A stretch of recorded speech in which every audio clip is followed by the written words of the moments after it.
Chers collègues, votre attention s'il vous plaît. Votre attention, la séance est ouverte. Madame Mendes, acceptez-vous d'être secrétaire de séance? Oui, monsieur le maire. Voulez-vous procéder à l'appel? Oui, monsieur le maire, je vous remercie. Monsieur Gérard Trémège. Présent. Monsieur François-Xavier Brunet. Madame André Doubrère. Monsieur Gilles Craspaille. Madame Anne-Marie Argounès. Monsieur Francis Touillat. À donner pouvoir à monsieur Brunet. Madame Céline Roulet.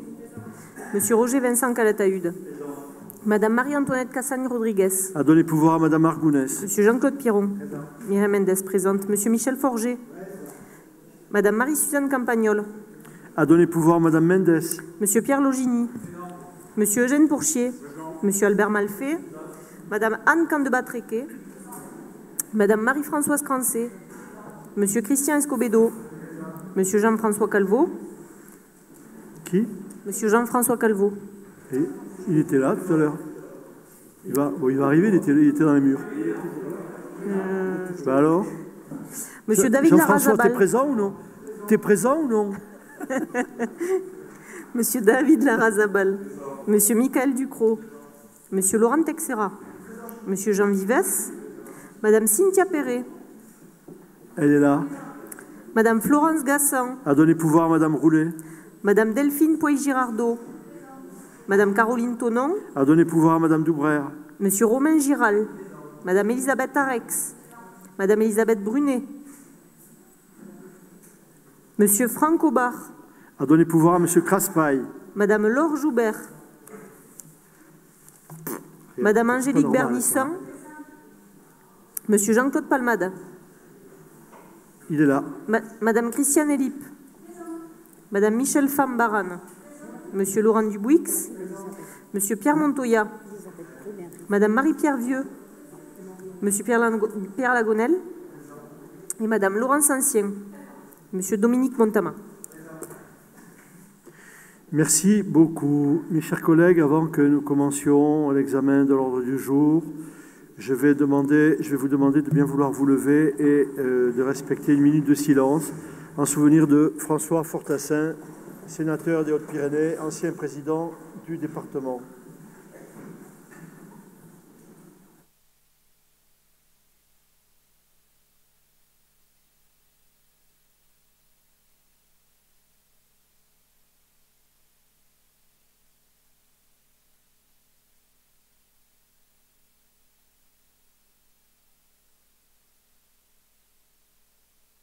Je vous remercie.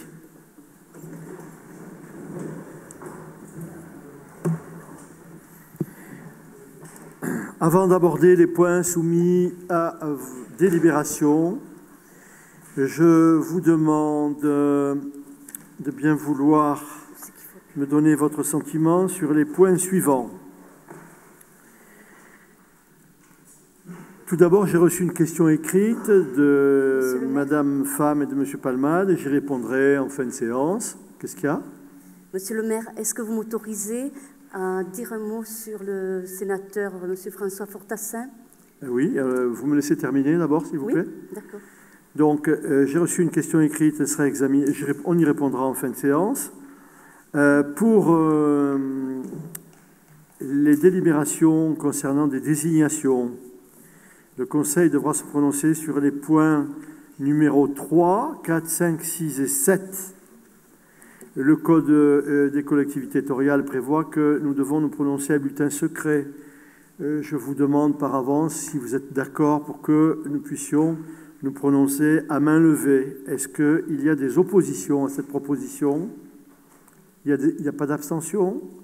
Donc, proposition adoptée à l'unanimité. Pour ce qui concerne les points 9, 10, le point 9, puis 11, 12, 13, 14, examen des comptes administratifs, je devrais quitter la séance au moment du vote.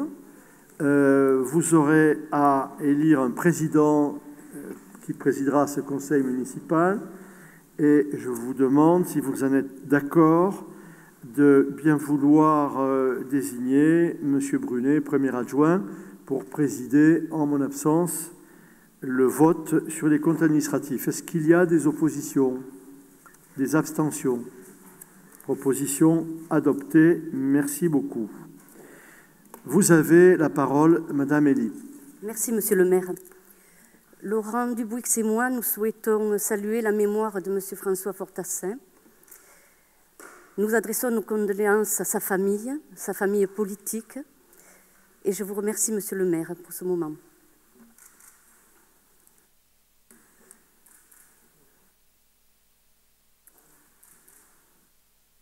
J'attends que les photographes aient fait leur œuvre.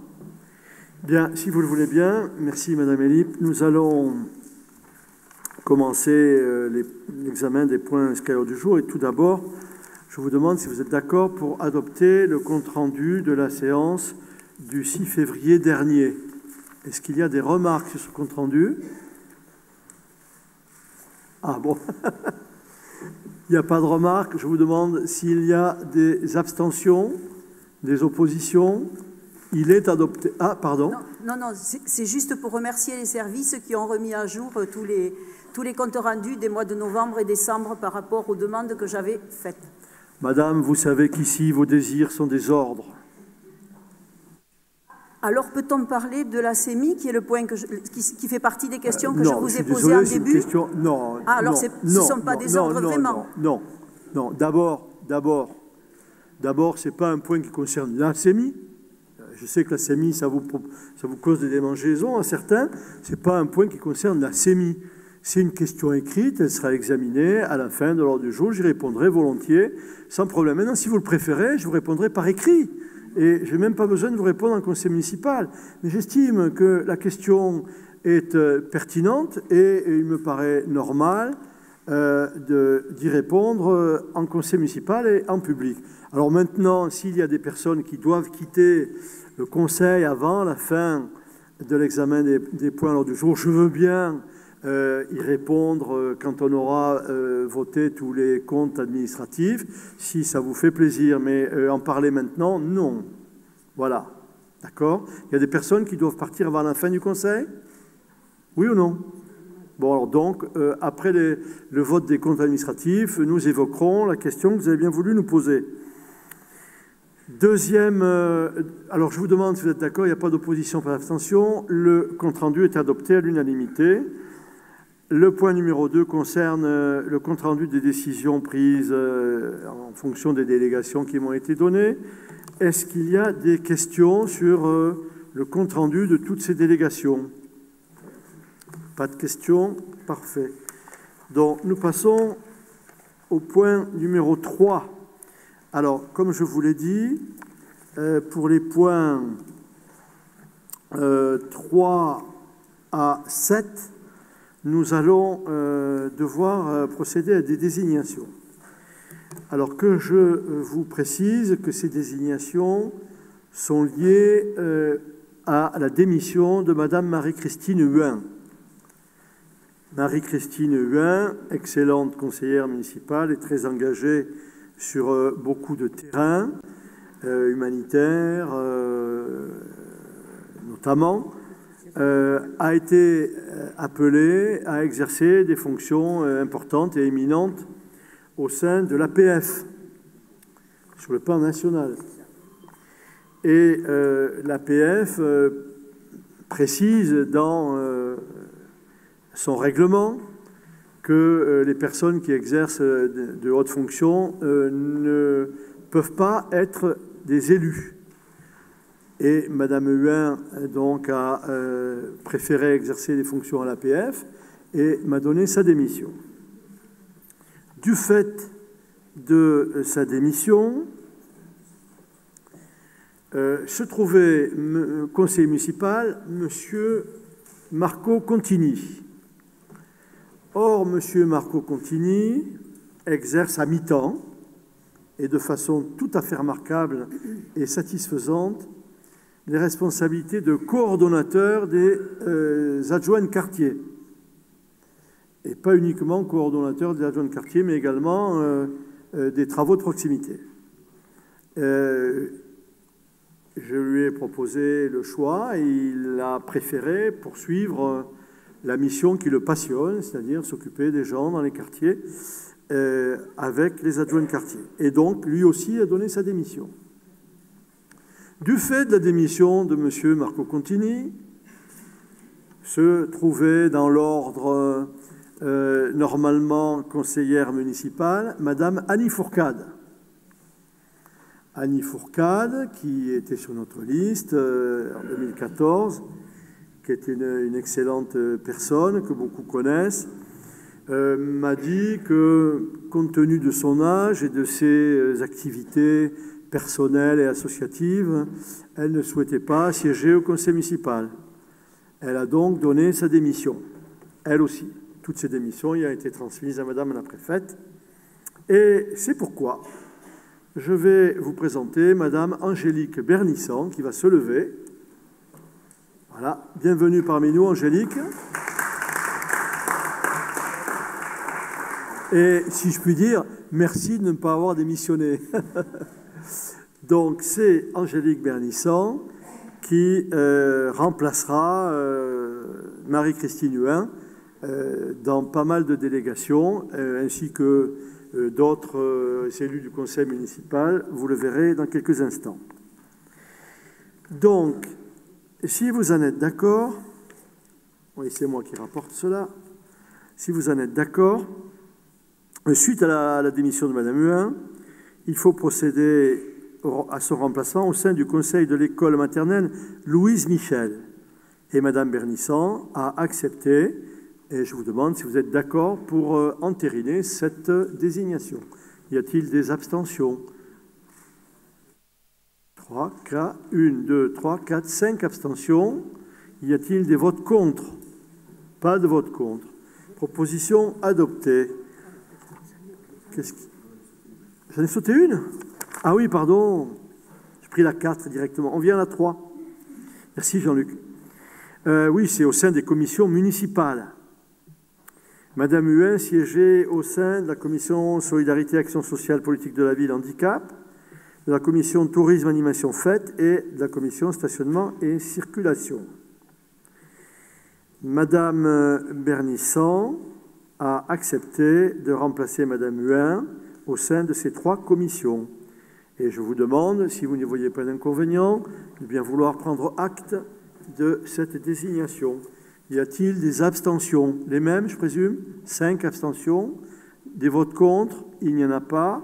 Proposition adoptée.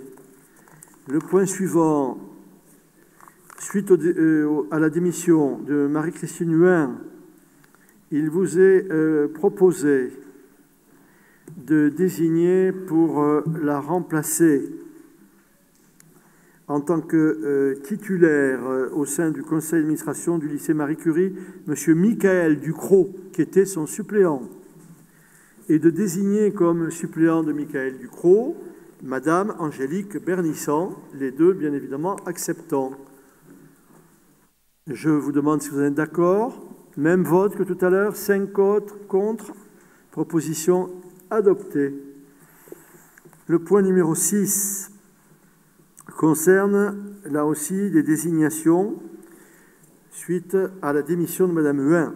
Tout d'abord, au sein de la commission départementale de la sécurité routière, Mme Bernisson la remplacerait, si vous en êtes d'accord.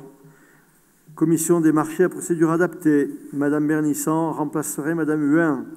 Commission administrative pour la révision des listes électorales, Mme Bernisson remplacerait Mme Huin.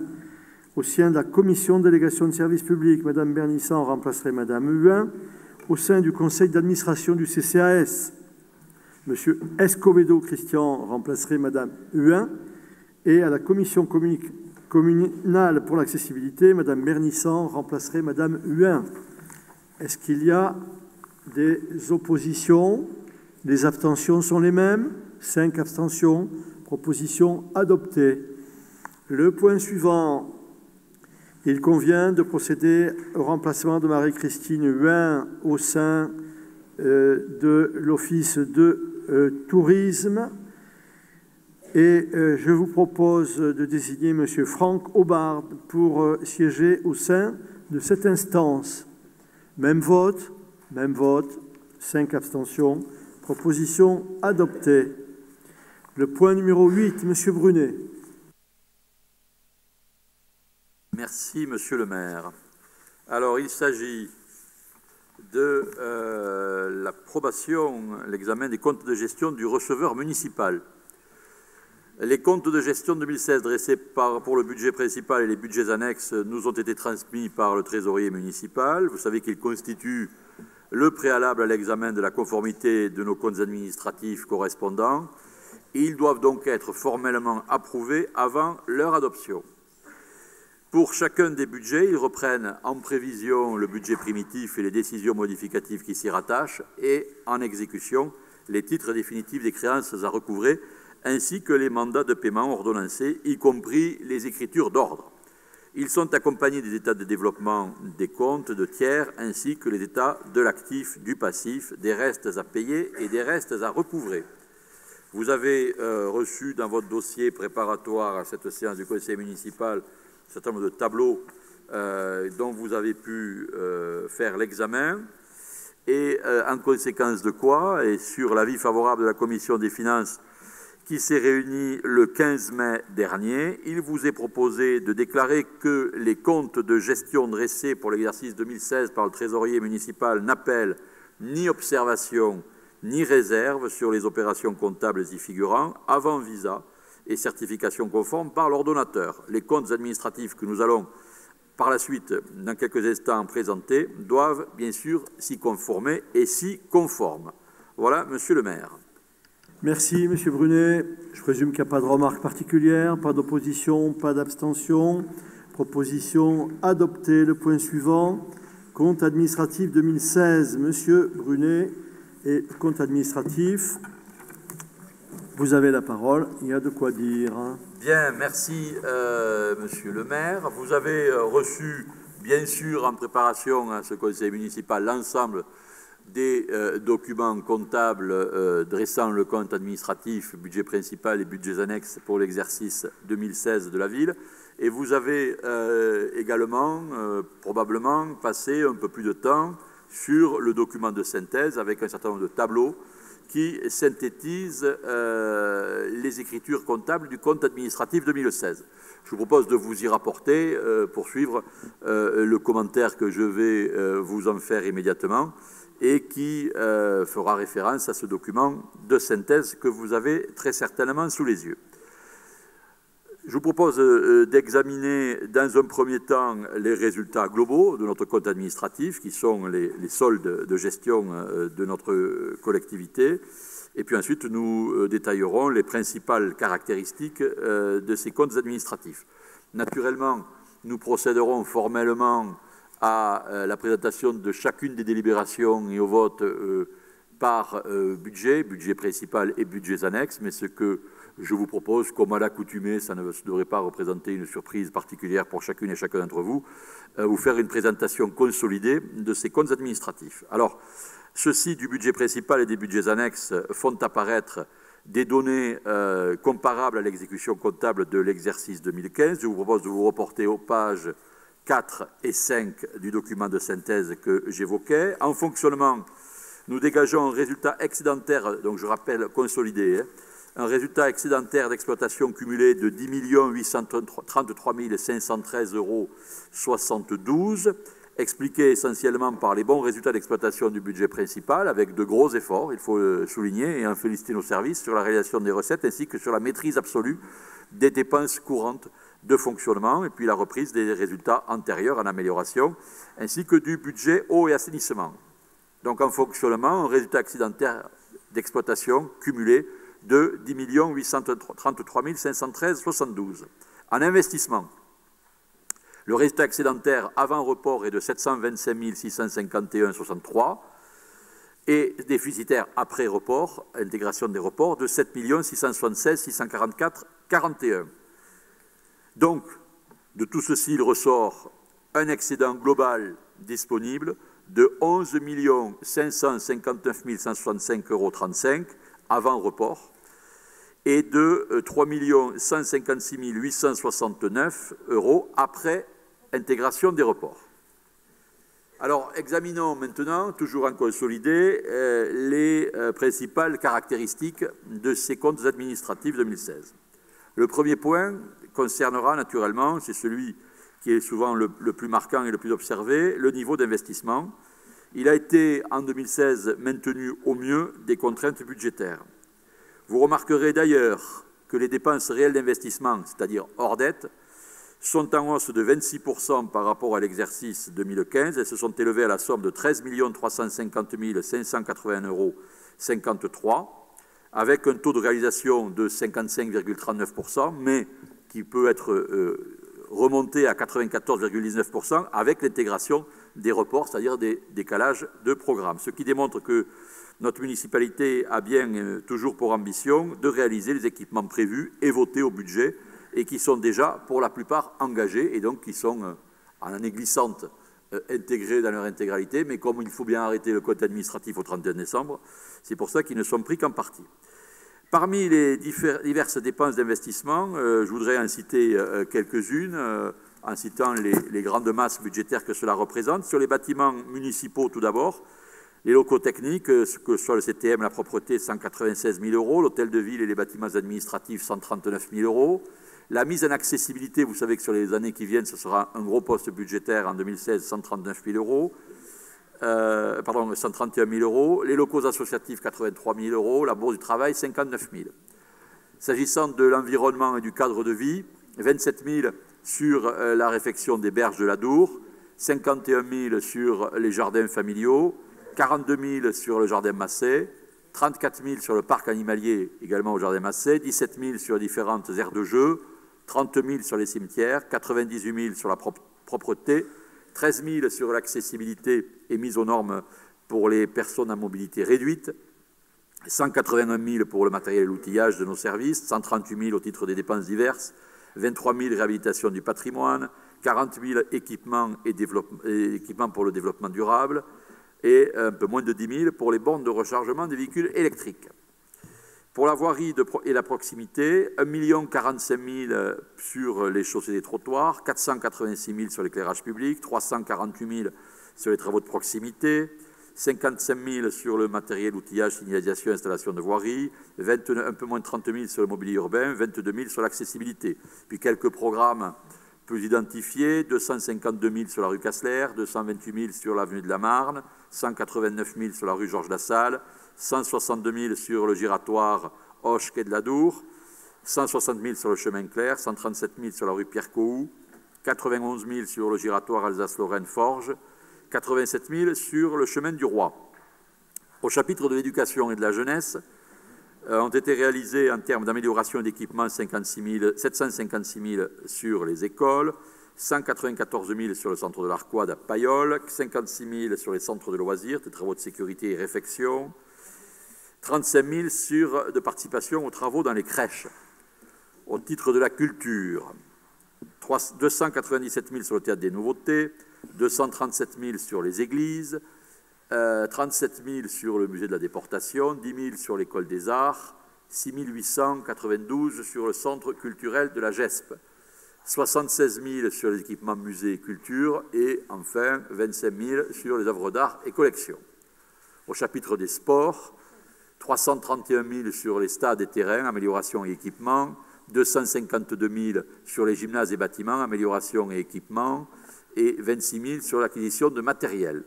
Au chapitre divers, donc sur l'ensemble des postes, là, c'est des divers, mais des divers qui pèsent et qui ont aussi leur importance, puisqu'il y a un peu plus d'1 964 000 sur l'acquisition et les premiers aménagements des haras, 90 000 sur la subvention pour le centre de secours, 76 000 sur l'opération programmée d'amélioration de l'habitat et 66 000 sur les subventions au titre de l'opération façade, 432 000 sur les achats de véhicules, 125 000 sur l'informatique et les logiciels, 87 000 sur le matériel pour la police municipale, l'armement en particulier.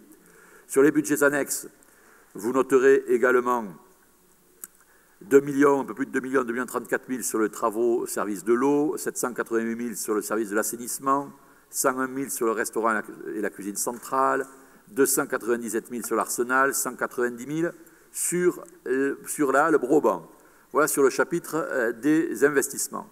Deuxième élément caractéristique de ces comptes administratifs, c'est la poursuite du désendettement. L'encours de la dette se situe au 31 décembre 2016 à 58 18 622 contre 62 471 034 au 31 décembre 2015 et 66 774 000 au 31 décembre 2014, soit un désendettement de 8,75 millions d'euros en 2 ans, donc une diminution de l'encours sur cette période de 13%. Pour rappel, il est bon de se rappeler un certain nombre de choses. Au 1er janvier 2001, c'est-à-dire l'année, au 1er janvier de l'année où nous sommes arrivés aux affaires dans cette mairie, l'encours de la dette était de 92 249 936, donc vous voyez, 92 millions, 58 millions, les chiffres sont éloquents d'eux-mêmes. Ce chiffre donc s'explique, l'accélération des endettements en 2016 s'explique par un emprunt nouveau réalisé à hauteur de 4 millions d'euros, moindre que les 7,3 millions d'euros prévus au budget.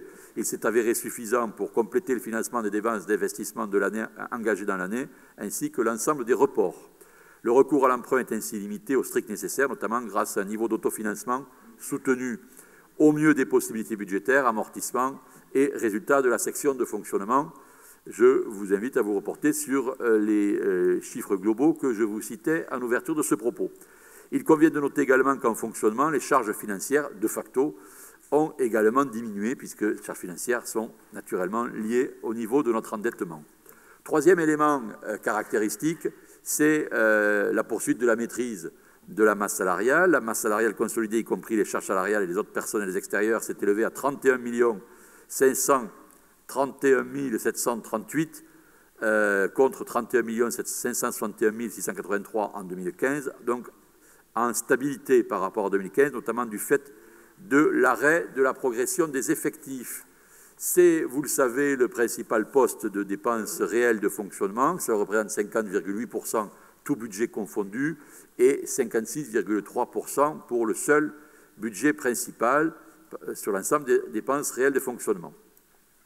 Alors, je vous dis tout à l'heure également en ouverture de ce propos que les dépenses courantes de fonctionnement de notre collectivité ont été parfaitement maîtrisées en 2016. Les charges à caractère général, dépenses directes des services, donc hors charges financières et charges personnelles, subventions, participations, se sont élevées, tout budget confondu, à 10 48 715 contre 10 274 926 en 2015, soit une baisse de 2,2%, revenant au niveau des dépenses qui avaient été constatées au cours de l'exercice 2014.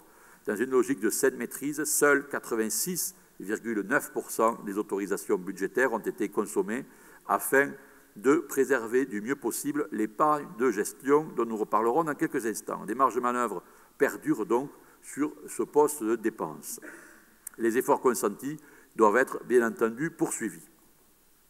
Troisième élément suivant caractéristique, c'est le produit de la fiscalité directe locale, c'est-à-dire les 3 taxes, en baisse, ce produit global, malgré la hausse des taux. Le montant réalisé en 2016 s'établit à 26 759 875, en baisse de 0,52% par rapport à 2015, et ce, malgré, je le disais, la hausse des taux.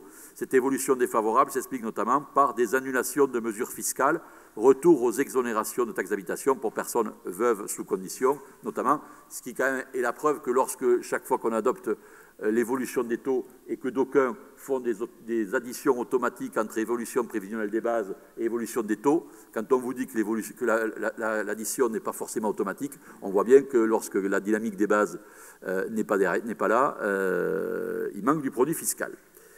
Le produit des dotations est également en baisse, vous le savez. La part forfaitaire de la DGF a diminué de 1,22 million d'euros, soit 14,5%, alors que la DSU et la DNP ont augmenté de 545 000 euros et que le FPIC est en hausse de 127 000 euros, ce qui compense très imparfaitement et très incomplètement cette évolution. Au-delà, l'exécution des recettes réelles a été globalement supérieure à la prévision budgétaire ainsi qu'à la réalisation 2015, notamment pour les diverses subventions attendues. Je pense en particulier à la participation de la Caisse d'allocation familiale accrue avec rattrapage du retard de versement. Si. Non, j'ai dit moins 14,5%. Alors je le redis, la dotation globale a baissé de 14,5%. Peut-être me suis-je mal exprimé. Dernier point caractéristique de ces comptes administratifs, c'est l'épargne nette de gestion qui s'élève à 5 628 984. Elle est en augmentation par rapport au compte administratif 2015 qui était à 3 994 000, revenant ainsi au niveau constaté au CA 2014. Pour le budget principal, le résultat de fonctionnement est supérieur au virement à la section d'investissement tel que prévu au budget. Les recettes prévues ont été honorées, taux de réalisation de 101,5% hors produit des cessions, et les dépenses ont été maîtrisées, taux de réalisation 95,16%. Par ailleurs, les intérêts et charges financières sont en diminution pour les raisons que j'indiquais tout à l'heure. Malgré ces bons résultats, l'épargne nette de gestion du budget principal est en diminution par rapport à 2015. Le budget annexe eau et assainissement constitue quant à lui 55% de l'épargne nette de gestion, avec un résultat de l'exercice proche du virement de section à section. Telles sont, Monsieur le maire, mes chers collègues, les principales caractéristiques du compte administratif 2016, telles qu'elles vous ont été présentées en consolidé. Comme vous avez rappelé, Monsieur le maire, que, conformément aux dispositions du Code, vous devez sortir lors du vote, je propose de ne pas lire tout d'abord la délibération sur le budget principal pour laisser à votre discrétion le débat se tenir sur cette présentation consolidée et après nous déroulerons les différentes délibérations comme à l'accoutumée. Voilà, Monsieur le maire. Merci, Monsieur le rapporteur. Y a-t-il des questions? Monsieur Montoya, puis Madame Pham. Oui, Monsieur le maire, chers collègues, nous allons nous abstenir sur le compte administratif avec un point que nous soulevons chaque année et nous allons le répéter. Effectivement, on dégage de l'excédent et dans le même temps, j'ai bien entendu le rapporteur, Monsieur le rapporteur, nous expliquer que la masse salariale avait été contenue. Eh bien oui, elle est peut-être un peu trop contenue. Nous avions souhaité, et nous souhaitons encore, qu'effectivement, les services puissent disposer de davantage de moyens. Et il y a un certain nombre d'années, d'ailleurs, que c'est récurrent. On ne peut pas toujours mettre en cause la dette, puisque là, effectivement, dans des conditions d'endettement tout à fait normales, on dégage un excédent qui aurait été profitable dans des secteurs municipaux.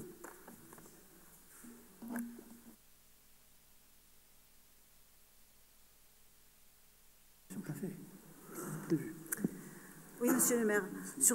Sur le compte administratif du budget principal, effectivement, en section de fonctionnement, il y a un excédent cumulé qui est dégagé, qui est affecté, qui est à peu près de 6,7 millions.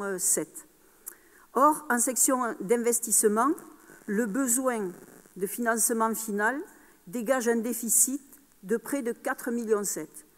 Selon ces règles, cet excédent de fonctionnement cumulé doit être affecté à la résorption du déficit. Et il nous reste 2 millions d'euros. Ce qui signifie que la section de fonctionnement dispose d'un solde positif après avoir absorbé le déficit de l'investissement. Ce solde doit être affecté pour couvrir d'autres investissements ou pour éviter d'augmenter les impôts locaux. Voilà où je veux en venir. Par contre, lors du vote du budget primitif 2016, avec M. Palmade, nous avions voté à juste titre contre l'augmentation de cette pression fiscale sur nos concitoyens de Tarbes, qui s'élevait à 264 000 €.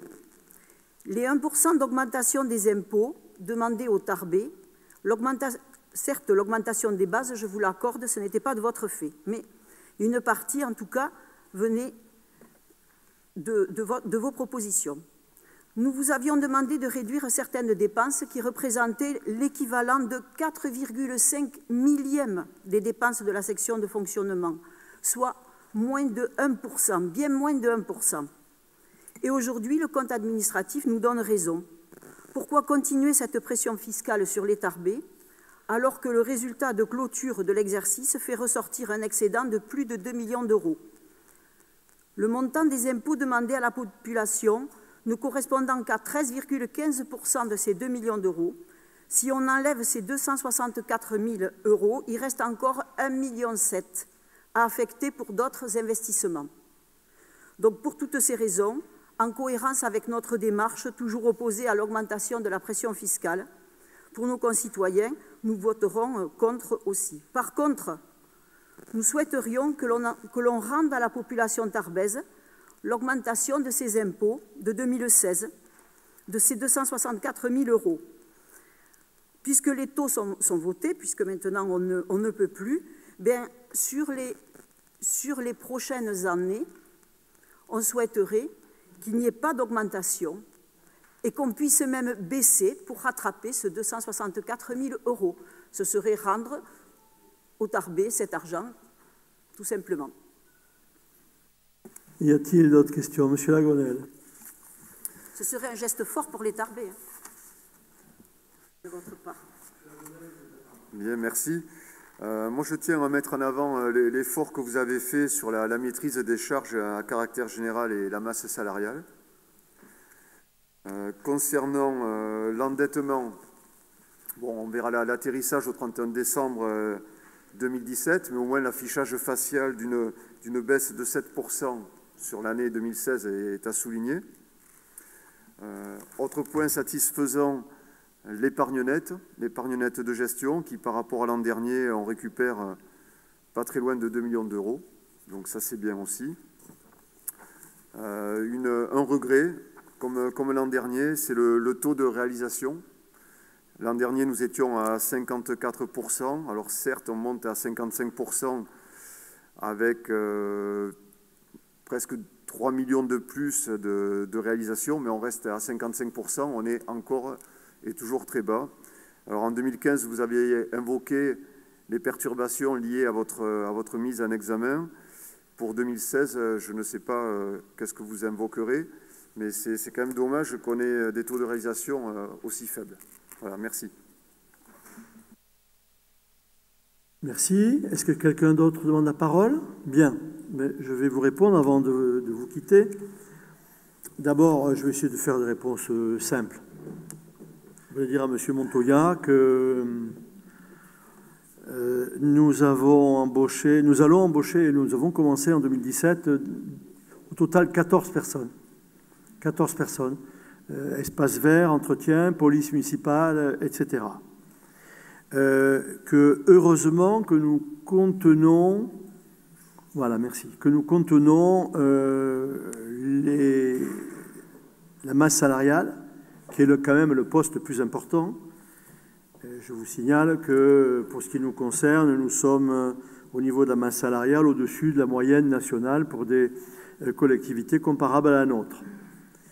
Néanmoins, nous poursuivons le plan d'investissement. Alors oui, c'est une volonté délibérée depuis quelques années déjà, nous appuyant sur des restructurations de services, et je salue le travail qui est accompli à cet égard par Monsieur le Directeur Général des Services, Jean-Luc Ossou. Nous essayons, grâce à cette restructuration, de ne pas procéder au remplacement de tous ceux qui partent en retraite, c'est vrai, et on n'est pas les seuls. Vous savez très bien que le gouvernement précédent, ainsi que celui d'avant d'ailleurs, désignait les collectivités locales comme responsables de l'inflation du nombre de fonctionnaires dans notre pays, en disant c'est d'abord les collectivités locales qui sont responsables. Pour ce qui nous concerne, nous essayons d'effectuer une gestion rigoureuse sans altérer la qualité du service à nos concitoyens.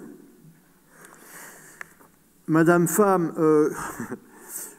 je ne comprends pas le commentaire que vous avez fait sur le déficit d'investissement, etc. Je veux dire, ça n'a aucun sens. Je me permets de vous dire que ça n'a aucun sens. Certes, les dépenses de l'exercice en matière d'investissement s'élèvent à 17 391 000 € sur le budget principal. Les recettes à 14 692 000, mais précisément parce qu'on n'a pas procédé aux emprunts qu'on avait prévu de faire, parce qu'on a utilisé notre autofinancement. Et la preuve, c'est que ce résultat de l'exercice qui est négatif, tel que je viens de le dire, de 2 699 000, est compensé en partie par l'excédent de clôture de l'année précédente de la section investissement, 1 302 000, ce qui nous donne un résultat cumulé de 1 397 000, ce qui ne pose absolument aucun problème sur les 6 698 000 € d'excédent de fonctionnement pour rajouter une partie de cet excédent pour rééquilibrer la section investissement. C'est, je vais dire, automatique. Vous souhaitiez que les impôts soient diminués. Eh bien, vous avez été entendu. Les impôts, la collecte des impôts auprès de nos contribuables a diminué de 218 000 € par rapport à l'année précédente. Alors certes, les taux n'ont pas diminué, mais le montant perçu a diminué de 218 000 € parce que, monsieur le rapporteur l'a dit, et il y a eu des modifications notamment pour ce qui concerne la taxe d'habitation pour les veuves, l'octroi de nouveau de la demi-part, etc. Pour ce qui concerne les années prochaines, je vous remercie de reprendre la balle au bond de ce que j'ai dit quand je vous ai proposé le budget 2017, en vous disant « j'essaierai de faire en sorte que ce soit la dernière année sous cette mandature où l'on augmentera les impôts ». C'est sympathique de redire ce que j'ai dit à ce moment-là, ce qui vous permettra vraisemblablement, quand je présenterai, si Dieu me prête vie, le budget 2018, avec une fiscalité avec augmentation zéro des taux, comme je le souhaite, ça vous permettra, je l'espère, de voter le budget 2018. Mais là, j'en doute. Même, voyez-vous, même si demain vous disiez c'est parce que je vous ai dit qu'il fallait diminuer les impôts, ne plus les augmenter, que vous l'avez fait, je suis sûr que malgré cela, vous ne voterez pas le budget 2018. Néanmoins, je redis devant vous et devant l'ensemble des conseillers ce que j'ai dit quand nous avons voté le budget 2017. Nous mettrons tout en œuvre, si possible, pour que nous n'augmentions pas les impôts. Je me permets de vous rappeler, parce que je pense que vous avez oublié, l'analyse prospective sur l'évolution de nos finances publiques et qui avait été présentée ici en conseil municipal par un cabinet spécialisé mandaté à cet effet, qui mettait en évidence une évolution extrêmement préoccupante de l'épargne nette, avec une épargne nette négative dès 2017, pour aller vers une épargne nette négative dans des proportions très, très inquiétantes pour l'avenir. Je considère que les mesures qui ont été prises, et vous l'avez souligné, je vous en remercie, les mesures qui ont été prises, gestion de la façon meilleure possible des dépenses de fonctionnement, tout ce que nous avons évoqué a permis de dégager une épargne nette et qui retrouve le niveau quasiment de 2014, ce qui nous donne quand même une marge de moyens, une marge de manœuvre qui est tout à fait significative, et surtout, c'est ça qui est important, qui nous permet d'emprunter moins que prévu. Souvenez-vous, dans le budget 2017, on avait dit, eh bien, ce sera cette année, 2017, où pour la première fois depuis 2001, nous ne désendetterons pas la mairie. Vous vous en souvenez, Pierre Lagonel acquiesce, parce que nous avons voulu maintenir un niveau d'investissement élevé. J'espère que nous pourrons poursuivre le désendettement, qui ne sera pas dans les proportions de 2015 et 2016, comme l'a dit Monsieur le Président de la Commission des Finances, c'est-à-dire plus de 8 millions de désendettements. Mais j'espère qu'on n'aura pas besoin d'augmenter l'endettement, ce qui sera là aussi une bonne surprise. Enfin, Monsieur Lagonel, je vais vous dire, je me lève d'abord. Merci, Monsieur Lagonel. Merci beaucoup. C'est la première fois que vous nous faites part de satisfaction sur certains points. J'y suis très sensible. Et ceci étant, c'est une réalité, maîtrise des charges, désendettement, etc. Je vous remercie de l'avoir souligné. Je connais votre compétence dans le domaine financier, ce qui nous conforte dans la présentation de ces résultats. Pour ce qui concerne l'investissement, vous nous dites, oui, mais 55% de taux de réalisation, c'est pas terrible, etc. Monsieur le rapporteur vient de dire il y a un instant que le taux de réalisation dépenses d'investissement payées s'élève à 55%, un peu plus de 55%, mais en tenant compte de ce qui est dans les tuyaux, des investissements qui sont engagés, qu'on appelle les restes à réaliser, ce sont des choses qui sont engagées. Et si elles n'ont pas été payées en 2016, c'est parce qu'il y a eu des retards, dans la réalisation des travaux, parce qu'il y a eu parfois des difficultés, qu'il a fallu relancer des marchés, vous le savez très bien, on en a parlé ici en conseil municipal.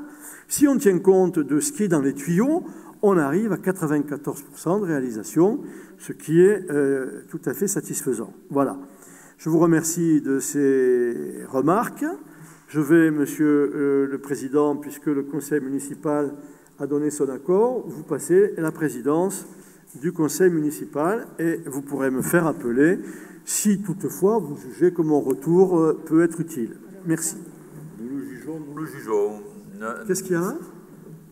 Madame Femme? Oui, juste deux petites réponses par rapport à ce que vous avez dit. Mais non, mais attends, c'est moi qui réponds à vos questions. Si vous devez répondre à mes réponses, on n'en sortira pas. Hein. Juste deux compléments par rapport à ce que vous avez dit.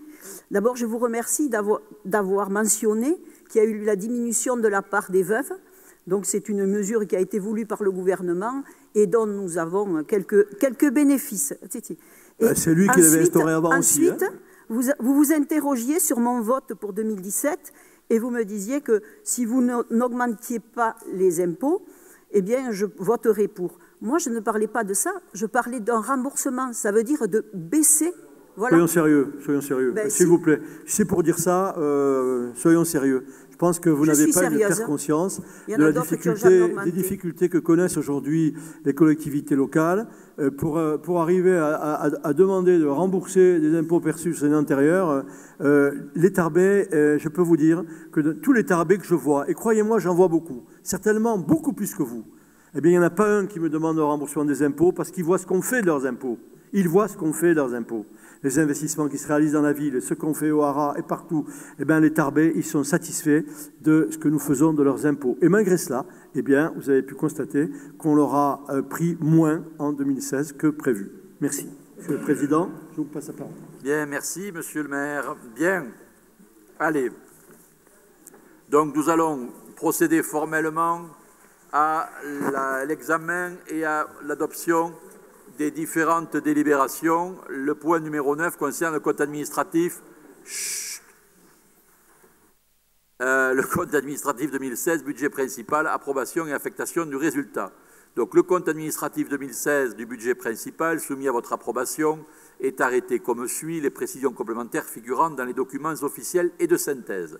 Section d'investissement, résultat de l'exercice 14 692 050,93 €, dépenses de l'exercice 17 391 745,19 €, résultat de l'exercice moins 2 699 694,26 €, excédent de clôture N-1, 1 302 049,83 €, résultat cumulé moins 1 397 644,43 €.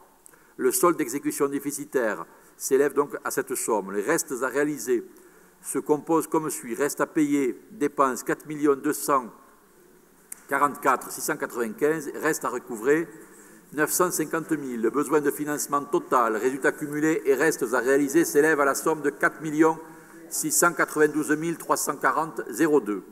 La section de fonctionnement, recettes de l'exercice 63 200 809,24. Dépenses de l'exercice 58 922 544,26. Résultat de l'exercice 4 278 264,98. Excédent de clôture 2 420 666,84. Résultat cumulé 6 698 931,82. Pardon, je comprends que c'est chiant d'entendre des chiffres. Mais néanmoins, et je m'adresse à Madame la secrétaire générale, la loi nous impose de lire formellement ces délibérations. C'est peut-être chiant de les entendre, mais c'est encore plus difficile de lire des chiffres dans un brouhaha total. Merci de votre politesse. Le solde d'exécution excédentaire, résultat cumulé, s'élève à la somme de 6 698 931,82 et permet de couvrir le besoin de financement total en investissement de 4 692 340,02. Sur avis favorable de la Commission des finances dans sa séance du 17 mai 2017, il est proposé au Conseil municipal d'approuver le compte administratif 2016 du budget principal ainsi que les résultats définitifs qui en découlent, en les reconnaissant également en parfaite concordance avec le compte de gestion 2016 du receveur municipal, approuvé plus tôt en séance, d'affecter le résultat d'exploitation excédentaire comme suit pour inscription sur le budget 2017, déficit d'investissement à reporter en dépenses 1 397 644,43, reste à réaliser en dépenses d'investissement 4 244 695,59. Reste à réaliser en recettes d'investissement 950 000. Excédent de fonctionnement capitalisé en recettes d'investissement, résorption d'investissement plus reste à réaliser 4 692 340,02 et excédent de fonctionnement reporté en recettes de fonctionnement 2 591,80. Voilà, j'en profite pour remercier les services de la mairie, en particulier la direction des finances et Jérôme Ducassou, qui nous font l'effort de nous produire des documents lisibles et synthétiques. Donc, vous comprenez mon petit et léger agacement. Y a-t-il d'autres commentaires que ceux qui ont été faits précédemment après la présentation consolidée? S'il n'y en a pas, je vais les soumettre à votre approbation. Je suppose, donc, y a-t-il des oppositions? Donc, l'opposition s'oppose, pas comme Madame Femme, je suppose. C'est comme Monsieur Palmade. Donc, 2 votes contre. Y a-t-il des abstentions?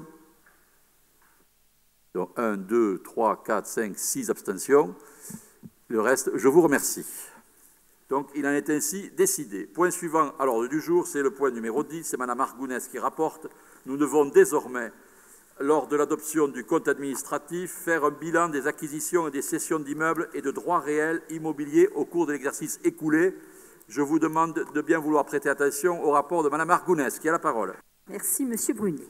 Donc, le bilan des acquisitions et des cessions d'immeubles pour l'année 2016, vous avez le détail dans la délibération. Conformément aux dispositions de l'article L. 2241-1 du Code général des collectivités territoriales, le bilan des acquisitions et des cessions opérées sur le territoire communal de plus de 2000 habitants donne lieu chaque année à une délibération du conseil municipal. Ce bilan est annexé au compte administratif de la commune. Le montant total des acquisitions s'élève à 2 millions et le montant total des cessions s'élève à 907 892,40. Sur avis favorable de la commission Finances, Développement économique, Intercommunalité, Administration générale, commande publique et politique contractuelle du 15 mai 2017, il est proposé au conseil municipal, en application de la réglementation susvisée, d'adopter le bilan présenté dans le projet de délibération qui vous a été adressé.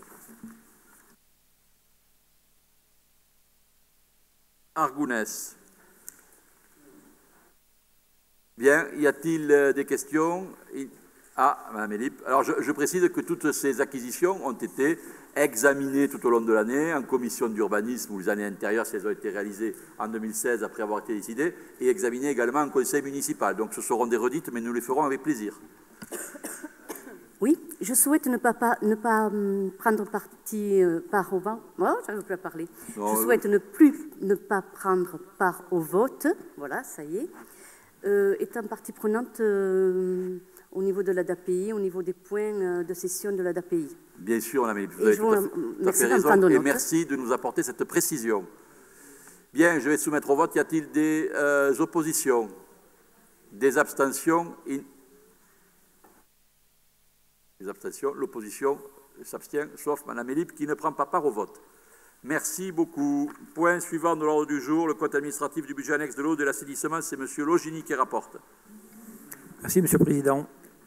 Section d'investissement. Le solde d'exécution excédentaire, résultat cumulé, s'élève à la somme de 2 033 272 €. Le besoin du financement total, résultat cumulé et reste à réaliser, s'élève à 3 038 776 €. Section de fonctionnement, résultat cumulé 3 851 000 €. Le solde d'exécution excédentaire, résultat cumulé, s'élève à la somme de 3 851 000 € et permet de couvrir le besoin de financement total en investissement 3 038 776 €.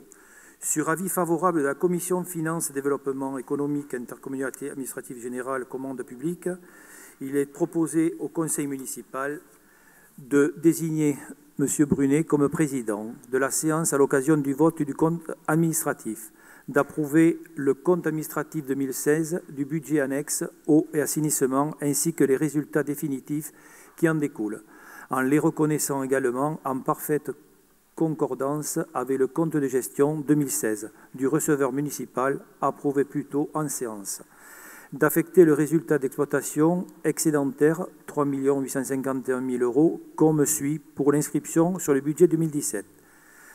Excédent d'investissement à report au 001 en recette 2 033 272 € reste à réaliser des dépenses d'investissement 5 072 048 €. L'excédent de fonctionnement à capitaliser à 1068 en recettes d'investissement 3 38 766 000 €. Excédent de fonctionnement à reporter au 002 en recettes de fonctionnement 812 317 €. Merci. Merci, Pierre Logini. Même vote que pour la délib numéro 9. Bon, pas de... Je vous remercie. Ah, Madame Elip. Pardon. Vous vous abstenez, d'accord. Alors, on va reprendre. Y a-t-il des oppositions? Des abstentions? Voilà, c'est le même vote que sur la délibération numéro 9. Donc, je suppose. Voilà, je vous remercie.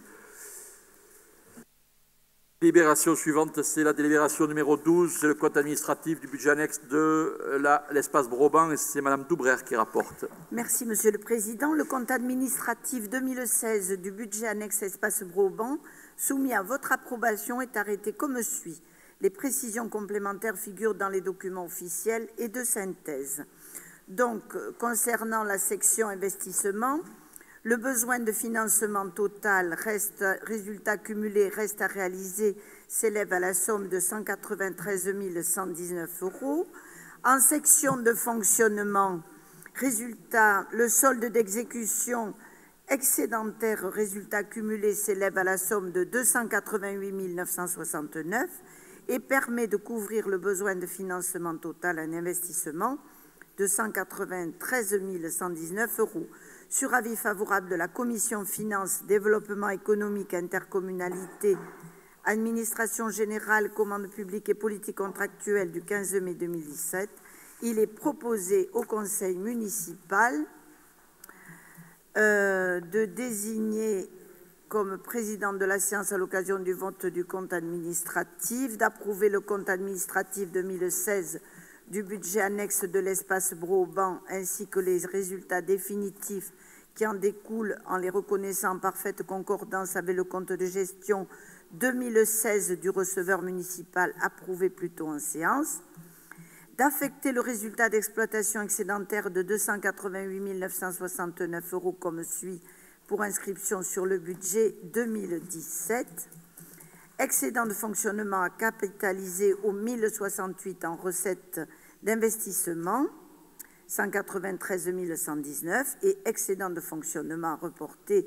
au 002 en recettes de fonctionnement, 95 849 €. Merci, Madame Doubrère. Même vote que tout à l'heure, je suppose. Je vous remercie. Donc, la délibération suivante, c'est le budget annexe de l'Arsenal. Madame Argounès. Oui, merci, Monsieur Brunet. Donc, comme vous pouvez le voir dans la délibération, en section d'investissement, le solde d'exécution excédentaire s'élève à la somme de 265 739,26 €. En l'absence de reste à réaliser, l'excédent de financement total s'élève à la somme de 265 739,26 €. En section de fonctionnement, le solde d'exécution excédentaire s'élève à la somme de 29 972,09 €. Donc, sur avis favorable de la Commission Finances, il est proposé au Conseil municipal d'approuver le compte administratif 2016 du budget annexe de l'Arsenal ainsi que les résultats définitifs qui en découlent, en les reconnaissant également en parfaite concordance avec le compte de gestion 2016 du receveur municipal approuvé en séance, d'affecter le résultat d'exploitation excédentaire de 29 972,09 € comme suit pour l'inscription sur le budget 2017, l'excédent d'investissement reporté en 001 en recettes pour 265 739,26 €, l'excédent de fonctionnement reporté en 002 en recettes pour 29 972,09 €. Merci, Madame Argounès. Dernière délibération, même vote, je suppose, pardon. Merci. Alors, dernière délibération compte administratif, c'est le budget annexe de la restauration. C'est Gilles Craspaille qui est le rapporteur. Gilles. Merci, Monsieur le Président. Donc, le compte administratif 2015 du budget annexe de restauration collective qui est soumis à votre approbation est arrêté comme suit. En section d'investissement, recettes moins dépenses, le résultat de l'exercice ressort à moins 4 603,02 €. Le déficit de clôture de l'année dernière, de l'année d'avant, étant de 13 544,67, le résultat cumulé est de 18 147,69 en déficit. Le solde d'exécution déficitaire s'élève à cette somme. En l'absence de reste à réaliser, ce sera le besoin de financement total. Pour la section de fonctionnement, recettes et dépenses donnent un résultat de moins 55 814,13 €. L'excédent de clôture 2015 étant de 20 361,04 €, il ressort un résultat cumulé solde d'exécution déficitaire de 35 453,09 €. Sur avis favorable de la Commission des finances du 15 mai 2017, il est proposé au Conseil municipal de désigner M. Brunet comme président de séance et d'approuver le compte administratif 2016 du budget annexe restauration collective ainsi que les résultats définitifs qui en découlent, en les reconnaissant également en parfaite concordance avec le compte de gestion 2016 du receveur municipal. D'inscrire comme suit les résultats sur le budget 2017, comme on verra plus tard, déficit d'investissement sur le compte en 001 à 18 147,69 et déficit de fonctionnement sur le 002 de 35 453,09. Merci Gilles. Même vote que tout à l'heure, non? Alors, bon, donc nous allons procéder à un vote. Oui? Vous voulez dire quelque chose? C'est mon tabac. Je vous en prie. Oui, petite remarque, c'est toujours le seul budget, je prends toujours pareil, pour la même raison la parole, c'est qu'on est complètement partisan du maintien et de tout ce qui représente à juste titre le service public en termes de restauration collective. Je rappelle donc que nous votons toujours, y compris dans les prévisionnels, le budget de la restauration collective. Et à chaque fois, je rajoute de surcroît, parce qu'on adore Gilles Craspaille. À chaque fois, nous sommes obligés de constater que Gilles Craspaille fait des jaloux et qu'il réussit à rassembler sur son nom. Là, c'est un peu dur quand même, le résultat. Une unanimité qui fait des envieux. On ne va pas voter quand même sur les déficitaires. Mais oui, ça sera oui. Je crois que ça le touche beaucoup. Je crois pouvoir me faire son interprète. Donc, nous allons procéder au vote formel. Y a-t-il des oppositions? Il n'y en a pas. Des abstentions? Nul n'est prophète dans son pays, Gilles. Tu as quand même quelques abstentions. Et le reste, des votes favorables. Je vous remercie. Il en est ainsi décidé sur l'ensemble des comptes administratifs. Peut-être qu'on peut demander à Monsieur le maire de nous rejoindre. Et comme le point suivant de l'ordre du jour, c'est Monsieur Giral qui doit rapporter sur l'octroi de subventions exceptionnelles, peut-être Monsieur Giral peut-il commencer à lire cette délibération que Monsieur le maire connaît d'ores et déjà pour gagner un petit peu de temps, si vous le voulez bien, Monsieur Giral. Très bien, Monsieur le Président. Donc, il s'agit de l'octroi de subventions exceptionnelles. Ma présidence s'arrête là. Hein. Pardon? Ma présidence s'arrête là. Donc, il s'agit de l'octroi de subventions exceptionnelles. Depuis le vote du budget primitif 2017, diverses demandes de subventions ont été reçues et soumises à examen. Sur avis favorable de la Commission Finances, Développement économique, Intercommunalité, Administration générale, Commande publique et politique contractuelle du 15 mai 2017, il est proposé au Conseil municipal d'attribuer les subventions exceptionnelles détaillées dans le projet de délibération qui vous a été adressé en tant que subvention de fonctionnement affectée à une manifestation ou à un projet particulier pour un montant total de 45 500 €. D'autoriser Monsieur le maire à signer tout acte utile à cet effet, et notamment une convention d'objectifs ou un avenant s'il y a lieu, et d'inscrire les crédits correspondants si nécessaire dans la décision modificative numéro 2 du budget principal 2017. Merci, Monsieur le rapporteur. Y a-t-il des questions sur cette délibération? Monsieur Montamar. Merci. Oui. On est un peu habitué à poser ce genre de questions, c'est-à-dire qu'on peut être d'accord sur certaines et pas sur d'autres. On souhaiterait pouvoir se prononcer séparément sur les 3 subventions. Est-ce que pas de problème possible? Alors, c'est assorti d'une question. En termes clairs, aujourd'hui, les 40 000 € que nous allons attribuer au TPR, c'est un peu violent ma manière de poser la question, mais en termes clairs, ils vont servir à quoi? Où en est le club et qu'est-ce qui se passe? Est-ce que vraiment on va de l'avant? Est-ce qu'on est en train de faire rien que de l'acte moral? Qu'est-ce qui se passe? Je ne sais pas. Mais franchement, c'est pas dénué de sens, je ne suis pas au courant. Mais on se la pose parce que ces sommes, elles continuent d'année en année. Et qu'est-ce qui se passe, quoi? Comment ça va être affecté? Voilà, merci.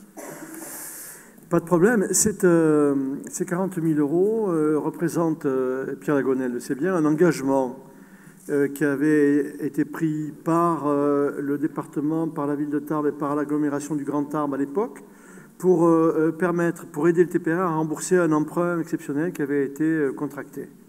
Donc nous honorons notre engagement, tout simplement. Comme l'ont fait les autres, d'ailleurs. Oui, Pierre. Oui, pardon, monsieur Lagonel. Oui, bon, à Tarbes pour tous, on aime le sport en général, le rugby en particulier. Donc, pour moi, il n'y a pas de souci ou d'état d'âme à voter une subvention de 40 000 € pour le Tarbes-Pyrénées Rugby. Ce qui va poser peut-être problème pour vous, c'est un problème d'équité. Tout le monde connaît les difficultés que rencontre le TPR depuis au moins 2014. Tout le monde sait que sportivement, sur le terrain, l'équipe fait ce qu'il faut ou pour se maintenir, voire pour se qualifier cette année, mais qu'ensuite des soucis de gestion, d'intendance, si on peut dire ça comme ça, font que ce club se retrouve régulièrement en difficulté. En même temps, il y a à Tarbes des clubs qui sont très bien gérés, avec des présidents qui s'impliquent, qui font preuve de compétences, de soucis de gestion permanente. Je pense notamment au basket. Le basket est en train de devenir un point fort de la ville de Tarbes. Bon, le TGB historiquement, mais l'Union, si on regarde le parcours de l'Union cette année, c'est remarquable. C'est une équipe qui, avec vraiment de tout petits moyens, son président, M. Yedra, a réussi, et son entraîneur, M. Casimiri, ont réussi à faire quasiment, il ne faut pas avoir peur des mots, à faire quasiment des miracles pour parvenir en demi-finale du championnat de France. Je fais partie d'un club qui s'appelle le Tarbes-Pyrénées Athlétisme. Je salue ma collègue Elisabeth Brunet, qui en fait également partie. Ce club, hier, a fini premier et monte en National 2A. C'est également une belle performance. Donc, il y a quand même une difficulté pour expliquer qu'on rajoute toujours au TPR, malgré une gestion qu'on pourrait dire un peu délicate. Je crois que même les dirigeants eux-mêmes du TPR reconnaissent qu'ils ont fait des erreurs de gestion. Donc pour vous, je pense qu'il y a un problème d'équité à gérer entre tout le temps venir au secours du TPR et peut-être être un peu plus dur avec des demandes qui peuvent se manifester de la part d'autres clubs qui gèrent sérieusement et qui ont de très beaux résultats sportifs. Voilà. Bien, ça va me permettre de donner quelques précisions, votre question, sur les principaux clubs de notre ville. Alors tout d'abord, pour répondre sur le TPR. D'abord, vous ne l'ignorez pas, vous mieux que quiconque, vous le savez bien, que le rugby est le sport phare dans notre région, dans notre département et dans notre ville. Que, vous l'avez souligné régulièrement, des difficultés qui se sont révélées en fin de saison. Je ne vais pas revenir sur les difficultés que le club a rencontrées en 2015 avec un faux contrat de sponsoring et qu'il a fallu qu'il fasse tout ce qui était à faire ensuite pour pouvoir équilibrer les comptes, donc contracter un emprunt. Mais le rugby est un sport qui est, à mon avis, à l'heure actuelle, de connaître ce qu'a connu le football, certes pas dans les mêmes proportions, il y a quelques décennies, c'est-à-dire une inflation des salaires. Une inflation des salaires. Il y a longtemps que j'ai eu l'occasion de dire que les responsables de l'inflation des salaires, ce n'étaient pas les joueurs eux-mêmes, mais leurs agents, ou leurs agents, pour chacun, parce que plus les salaires sont élevés, plus ils touchent, et que nous arrivons maintenant, pour ce qui concerne les clubs professionnels qui n'ont pas la chance de disposer de dirigeants très fortunés, qui accompagnent financièrement le club dans des proportions considérables, plusieurs millions parfois tous les ans. Et pour ce qui concerne notre club, et malgré des efforts importants réalisés par l'équipe dirigeante et par le président lui-même, que je tiens à saluer ici, nous voyons les difficultés de l'évolution de la masse salariale nous tomber dessus aussi. Vous avez pu voir que j'ai invité la semaine dernière le vice-président de la Fédération française de rugby, qui est également le président de la DNACG, M. Thierry Mury. Je l'ai invité pour que nous puissions faire une mise au point sur les difficultés que rencontre notre club et sur les solutions à mettre en œuvre. Cette réunion à laquelle j'ai invité les membres du conseil d'administration et les principaux sponsors du club a permis de dédramatiser une situation qui était dramatique, de la dédramatiser.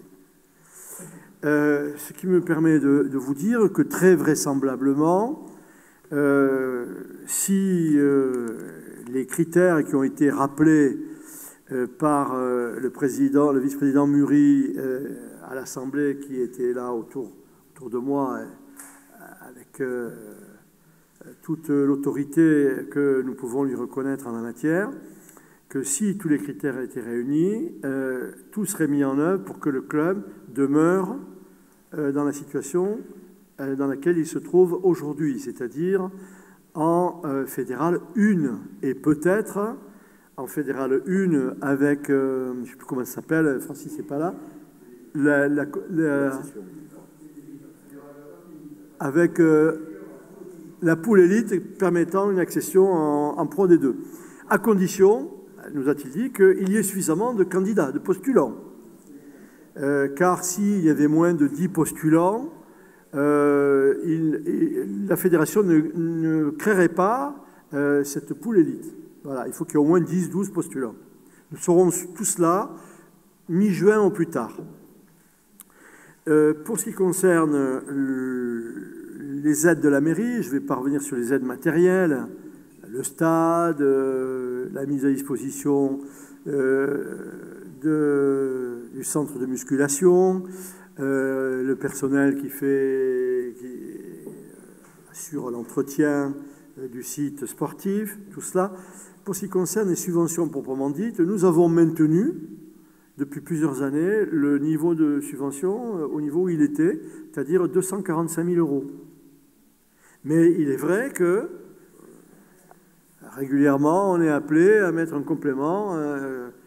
Une année, c'est 45 000, une année, c'est 40 000, une année, c'est 25 000. Bon, aujourd'hui, c'est 40 000, mais c'est pour l'emprunt que nous avons accepté d'accompagner les autres partenaires. Je précise que pour les autres clubs, le TGB, par exemple, qui avait une subvention de 245 000 également, a aujourd'hui une subvention de 300 000 €, qui lui est maintenue, qui lui a été maintenue, et qui bénéficie également des infrastructures, du personnel, de personnel sportif accompagnant, etc.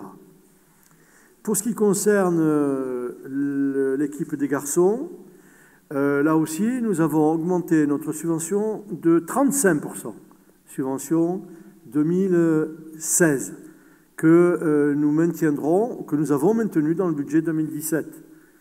Alors, certes, c'est pas tout à fait comparable en termes de classement des équipes, etc.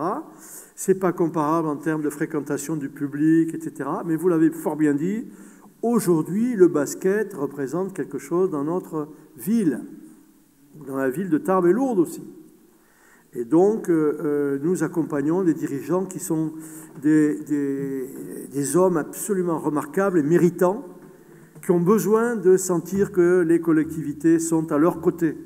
Ce sont des dirigeants bénévoles. Non seulement ils ne touchent rien, mais ils donnent leur temps et souvent leur argent. Et donc, quand ils nous sollicitent, j'estime que nous aurions mauvaise conscience à refuser. Mais ceci étant, dans l'absolu, je vous rejoins. Nous souhaiterions, et nous l'avons évoqué avec M. Thierry Muri, que dans l'avenir, la gestion du TPR soit comparable à la gestion du TGB et de l'Union, c'est-à-dire une gestion rigoureuse où les engagements sont respectés, où il n'y a pas de déficit chronique chaque année qui sont à combler. Nous verrons ce que l'avenir nous réservera. En tout cas, voilà quelques explications qui nous permettent de dire que nous faisons tout pour soutenir nos clubs phares. D'abord, pour permettre aux jeunes, c'est des milliers de jeunes entre le basket, le foot, basket féminin, masculin, le rugby. Ce sont des milliers de jeunes de notre ville et de notre agglomération qui bénéficient des centres de formation de ces clubs et qui ensuite peuvent pratiquer ces sports. Nous avons la chance à Tarbes d'avoir une palette d'offres sportives incroyable. Ici, on peut pratiquer presque tous les sports. L'escrime, la natation, le roller, la lutte, où on va remettre des médailles dans quelques jours, etc. Donc, c'est pas pour rien que la ville de Tarbes a été reconnue Tarbes ville sportive, ça fait déjà quelques années, par le journal L'Équipe en 2010. Nous essaierons de continuer chaque fois que possible à marquer notre confiance et notre soutien en direction de ces clubs. Donc, Monsieur Montama, je vous pose la question, y a-t-il des abstentions? Alors, non, sur la subvention au Tarbes Pyrénées Rugby, y a-t-il des abstentions? 1, 2, 3, 4, 5 abstentions. Y a-t-il des oppositions? Non. Sur les deux autres, c'est-à-dire pour le 1er régiment de hussards parachutistes et l'amicale des Celtes. Ah, vous les divisez aussi. Bon, ok. Alors pour le premier HP, y a-t-il des abstentions? Premier HP, abstention. Ah, ils vont être ravis, les militaires. Ah bon, pas d'abstention, pas d'opposition. Une opposition. Vous opposez les 5. Je répète, aide financière exceptionnelle pour le premier HP. Opposition, 5. Ah, 3. Monsieur Montoya, Monsieur Montama et Madame Vieux. Très bien. Et maintenant, pour l'amicale des Celtes, y a-t-il des oppositions? Des abstentions? Et je vous félicite, adopté à l'unanimité. Je vous félicite, je vois que vous préférez les Celtes aux parachutistes du premier HP. C'est une question de choix, mais après tout, c'est votre droit. Proposition adoptée. Le point suivant, Monsieur Brunet. Bien, merci, Monsieur le maire. Donc, il s'agit, comme annoncé dans le débat sur les comptes administratifs, principalement de l'intégration des résultats de l'exercice 2016 dans le budget 2017. Alors, pour le budget principal, cela se caractérise par des ajustements s'avérant nécessaires pour le budget principal, disais-je, afin d'intégrer la reprise de ces résultats. Les inscriptions budgétaires s'équilibrent globalement en recettes et dépenses à la somme de 8 087 422, 5 960 620 en section d'investissement et 2 125 802,80 en section de fonctionnement. Vous avez dans les 2 pages suivantes du projet de délibération qui vous a été transmis et qui figure dans vos dossiers le détail de ces inscriptions. S'agissant de la section d'investissement, je vous disais 5 960 820. Vous voyez que c'est essentiellement donc la reprise des comptes administratifs 2016 et puis quelques opérations d'ordre peu significatives par rapport au montant global, si ce n'est que je veux appeler votre attention sur la dernière ligne, 280 000 € d'inscription nouvelle pour la rue Gaston Manant. Sur la section de fonctionnement, vous voyez qu'il s'agit également de la reprise de l'excédent de fonctionnement reporté en recettes et puis des ajustements de crédit et des réaffectations d'écriture au chapitre des dépenses. Voilà. Après avis favorable de la Commission des finances qui s'est réunie le 15 mai 2017, il est proposé au Conseil municipal d'approuver la DM2 du budget principal 2017, arrêtée en recettes et dépenses à la somme de 8 87 422,82 €. Merci, Monsieur Brunet. Y a-t-il des questions? Pas d'opposition? Abstention? Abstention d'opposition. Proposition adoptée. Quand on aura fini la Commission des finances, on abordera la question que vous aviez posée, Madame Pham.